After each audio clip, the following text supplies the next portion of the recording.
Hello, everyone. How are you? This is Naila from Realize Oneself.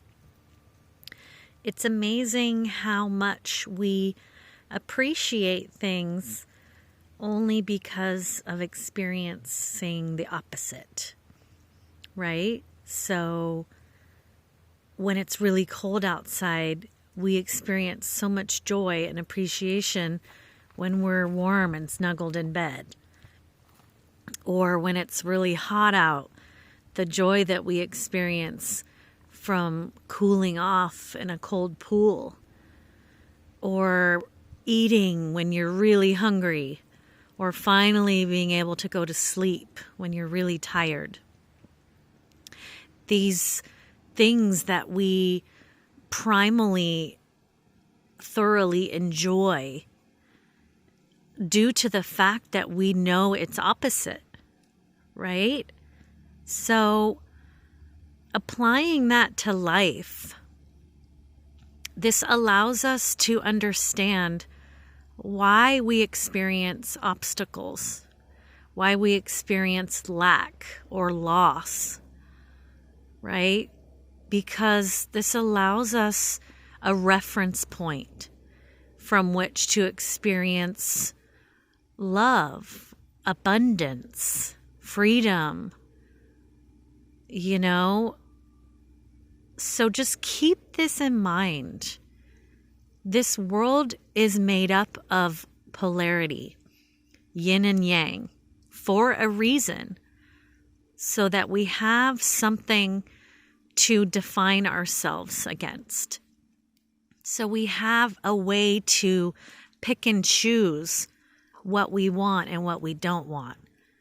What feels good and what doesn't feel good, right? So don't expect yourself to always feel fantastic and always feel happy, because that's not the name of the game. You're going to have highs and lows so that you can appreciate that high when you're there, because you know what it feels like to be low, right? You can experience that bliss and that joy because you have experienced deep sadness. Okay, so this is just a little reminder to appreciate the opposing forces, right? Notice when it's uncomfortable. Like, okay, I'm freezing my ass off right now, and I love that. I love that because I know that when I go inside, I'm going to feel so warm. And the same goes with relationships, with money, with death. Remind yourself, this is a moment in time.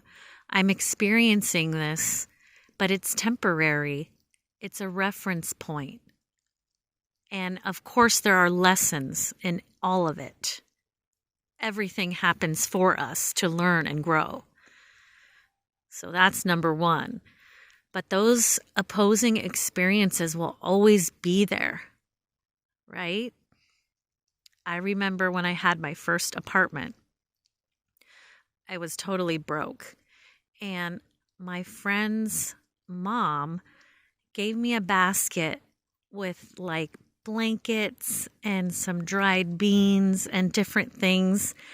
And I just burst into tears of happiness, because when you experience total lack, just the littlest thing makes you experience pure joy, right? And this is why we experience everything we experience, so that we can have a reference point. And when we lose a loved one or an animal loved one, the experience of that is to show us how special they are while they're here, right? So keep this in mind. These opposing forces are what make up this reality. It doesn't mean you always need to be bobbing up and down, going back and forth, because the more you appreciate the opposing forces, the smoother they are because you're not getting lost. You can identify, okay, I'm feeling like this is a big challenge, and I know that I'm gaining experience from this so that I can have ease and flow and freedom from this experience, right? So I hope this helps. I hope this shines a little bit of light on the situation. And I hope you are all doing well. If you ever want an energy assessment, please send me an email and we can do that privately for you. Okay, guys. Talk to you soon. Bye.